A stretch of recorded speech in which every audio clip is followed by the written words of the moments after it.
Hello and welcome to a World of Tanks video. Today we're going to be reviewing the M18 Hellcat, and although obviously there's tons of reviews about this tank destroyer because it's been out for a while. In fact, it's been out for such a long time that you probably all know about it, you've probably all seen them, but you may not have one, so I'm just going to be doing a video. I've got lots of World of Tanks videos lined up because I've just recently downloaded the test server patch, which means I can test 8.5 tanks. I was going to do that today, but unfortunately the servers are very busy, and of course, as you all know, they also don't prioritise capacity on test servers, so if you've got a lot of people trying to get on them, it just completely blows up their servers. So I haven't been able to do that, and of course, because I'm been revising at school this week, by the time I get home it's obviously prime time, everyone's trying to get on the servers, and there's just generally chaos in terms of getting on there. So today we're going to be looking at this. Before I do continue, I'm just going to say about a channel update. You may have noticed that on my YouTube channel page, you probably already know it's using the one channel layout, and it was using like a default banner thing. It looked pretty awful, and what I've recently done is I've updated my avatar image, which I think looks a bit better, but obviously you guys can take a look at that if you go to the channel page. And I've also updated the channel banner thing. As you know, before it's just like this random default one. I've now actually got a proper one, although it doesn't really look like anything, because the whole plan was originally I was going to get like a Volts kind of missile launcher, and in fact that is the missile launcher, is that they look a bit like skyscrapers because of the way YouTube's cropped the image, but effectively those were missiles just with a filter applied. I think it looks quite metro and looks quite cool, but of course it kind of like, if you don't actually know what it is, it seems a bit pointless. But anyway, back to the Hellcat here. So just going to go over the stats and then we'll hopefully go into a decent game. I'm not going to promise anything great, because you can sometimes in this tank you can get killed pretty much straight away. Sometimes you can live to the end. It just honestly depends on the map and kind of what tier you're playing in, because obviously we do get a tier 8 game, we're going to be pretty stuffed. But here we go. So first things first, we can look at the stats. So you see it's got 570 hit points, which is actually pretty good. If we compare that to, say, if we go to the tech tree here, we compare that to the tier 6 German tank destroyer, which is the Jagdpanzer 4. You can see that this thing here, if I just go to vehicle details, has hit points about 600, so of course it does have slightly better health, only by 30, and pretty much apart from that is relatively so. In fact, most people say the Jagdpanzer 4 is a pretty rubbish tank destroyer, because apparently its gun selection isn't too great. So you can see here that the guns are pretty appalling. I mean, that one shouldn't really be bad, but even so, I mean, if you look at the penetration, that 132mm of penetration on a tier 7 gun honestly isn't that good. But we're not talking about the Jagdpanzer German tank destroyer today. We're back to the Hellcat. So you can see from this that it's got decent hit points, not amazing, but not too bad. Excellent weight to load limit, you can see that is pretty good. I mean, you've got plenty of room to put equipment on, which is usually with any other tank. You can see the engine power, 460 horsepower. That doesn't seem like much on a tank that can go 72 kilometers an hour, but trust me, it gets there. I think, from what I understand, is that the engine power relates to acceleration rather than speed. I think it's actually the suspension that causes top speed. I could be wrong, but I'm sure I read that somewhere. You can see the traverse speed isn't great, but again, that's what the turret's for. But talking about the turret, it is one of the slowest turrets in the game. In fact, I think it is the slowest, with just 16 degrees a second. I mean, it works fine, but most of the time you're going to have to find yourself turning the actual tank rather than the turret, just because it's not going to get you there in time. I mean, you're going to be dead by the time you've turned the turret.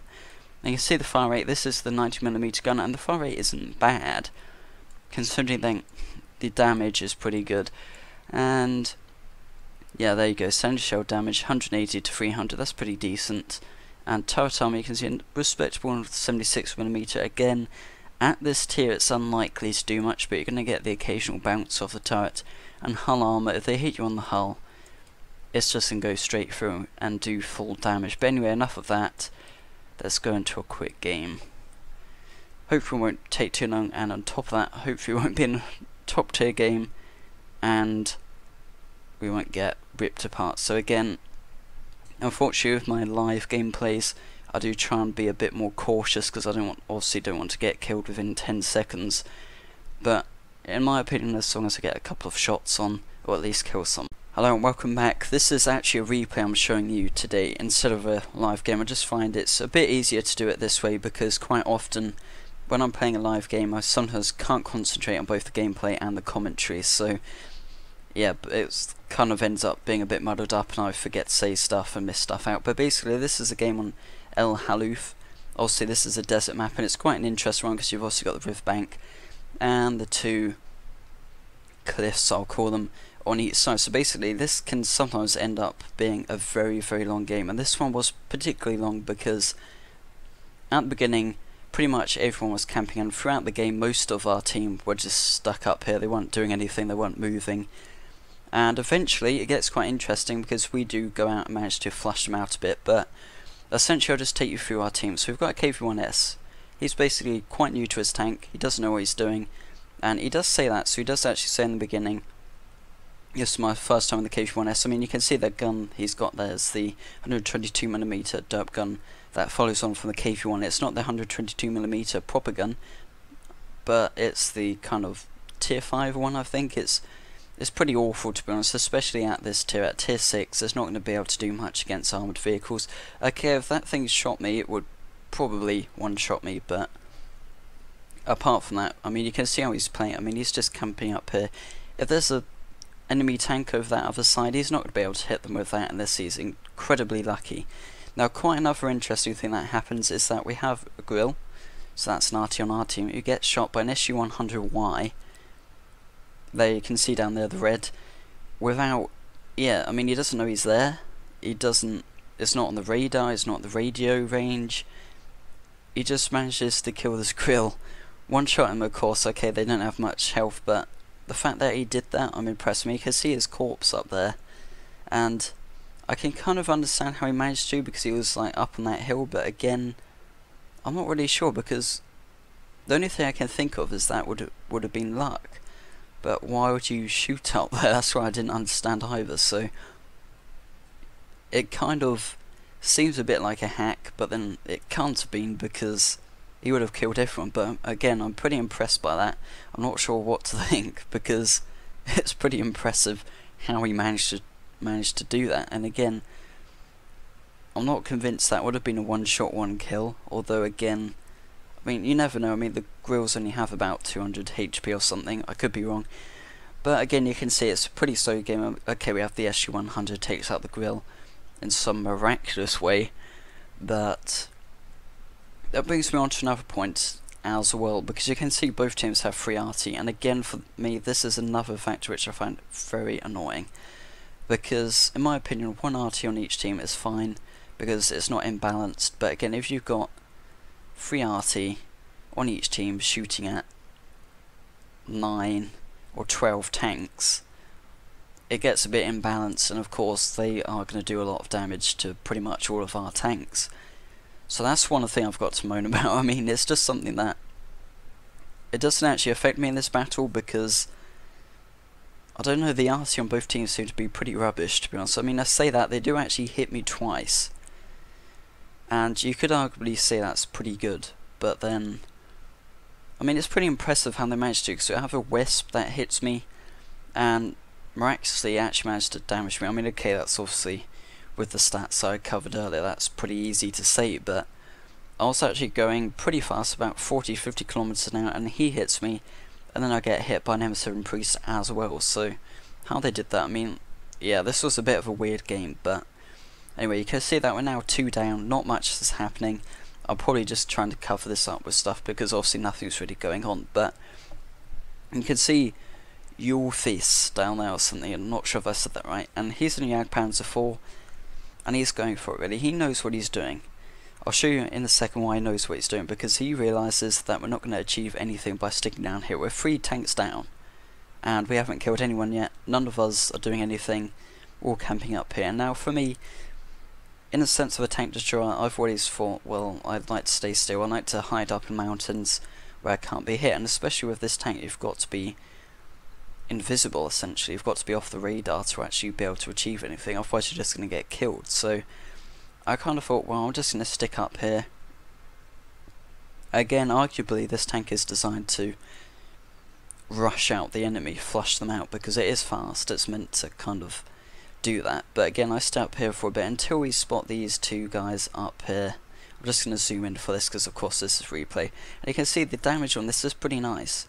And the reload, again, you can see is pretty good as well. I have got a tank gun rammer, I think, so that does -10 to loading high, which obviously does help for a little bit. And he kind of backs away a bit and realises that he's out in the open and we're going to fire at him. So there you go, there's the Euphis guy down here, and he goes in for it basically, and surprisingly actually makes out the other side, because I think what's gone on here is that a lot of the tanks, their tanks, have actually gone down to the east side of the map, so most of them aren't up there. I mean, there are obviously a few because we've seen there's a couple, but surprisingly he does very well. I'm not sure how he pulls it off, because essentially he can only face one area at a time, because if he turns his back on anyone, they're just going to pull him apart. But he does pretty nicely as well. I'm just going to move this on for a bit, because obviously not much happens at this point. If I just do it at ×2 speed instead of ×4, because it gets a little out of hand there. So I think at this point I would zoom in a bit to take a shot at the jacks there. I think we do hit him, so that does quite a nice bit of damage to him. Of course he's a TD, so he's got a bit less health. So I'm basically just providing cover for this guy, because I kind of feel that he doesn't really have much hope here. I mean, he's got 2 tank destroyers closing in, and I kind of feel like he deserves to have a bit of backup. I mean, he's the one that basically forefronts the attack. Basically, without this guy, we wouldn't be able to do anything, because of course we've got RT that can now shoot at them and do their thing. But basically, the rest of us, for some reason, are just camping up here, doing absolutely nothing. So I think I'll speed on a bit, because obviously not much is going on at this point. So you can see there's an arty there who suddenly decides that he's going to have a go at Euphis there, and doesn't achieve much. Obviously, I'm not sure what he was doing, as it was kind of a bit of an inappropriate time to charge a cave. If you're like the last guys left, the only thing you can do is do that. But yeah, he kind of just threw away his game there for some reason. I'm not sure what he was thinking. But yeah, we go up this track here. This is one thing I've got to complain about. This thing cannot go up hills, which kind of seems a bit stupid considering that I can go 72 kilometers an hour, but honestly the acceleration on this is appalling. Unfortunately, I think there's enough VK there, very popular tank in tier 6, German medium, and we take a good shot into the side there and do a bit of decent damage. At this point, again, I have to keep on moving because I'm not sure where the RT are, but I don't think I'm actually spotted unless he's just going for the easy kill, which again he doesn't get. And there you go, I don't actually manage to finish him off there. So I mean, again, I did actually say the Jagdpanzer wasn't particularly good, but I mean, he managed to hold it quite well there, so I'm pretty impressed with. So the next thing obviously to do is try and look for any RT, which doesn't go too well because it turns out they're actually behind us. So that's actually the Wisp there. I was worried that would be the Grill, but this is where it gets quite heated. We've got all the people there left. I think both of them take a shot, and he actually gets a direct hit. That Wisp somehow manages to get a direct hit on me, and surprisingly, even though it is a tier 3, you kind of think an RT should be able to do more damage to something like 13mm of armour, but he actually does do a hit, which I thought would do a lot more damage. But I mean, it did decent damage of course, but didn't kill me. Then you've got that guy there which catches fire. I shoot, but I'm not sure. I think I did hit him, but he must have already been dead. He was set on fire by the Grill. And then we kind of think they must be down here, which they are. So we've got the M7 takes a shot at me there, misses. And then we go down here. And we know there's a medium and a tier 4 M7 Priest, which I wasn't actually expecting to get me. And what I don't get about that is it looks like it hit me directly, but it can't have done. That must have been splash damage.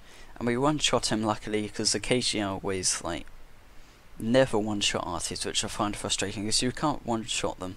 You're pretty stuffed really. But we know there's a medium up here, and we take a shot him into there. Pretty respectable shot. He misses, and I think at that point he realises, well, what can I do?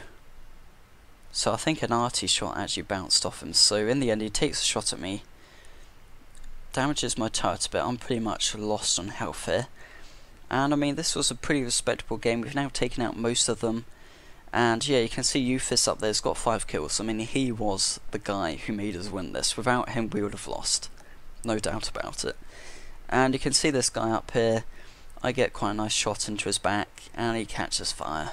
But unfortunately, someone's going to take the kill because it wouldn't die quick enough. But there you go, it's a pretty good game there, and it worked out quite nicely. For me, I got 2 kills, wasn't too bad. But anyway, thanks for watching, guys. Hope you enjoyed the video today. And if you did, remember to like and subscribe. See you next time.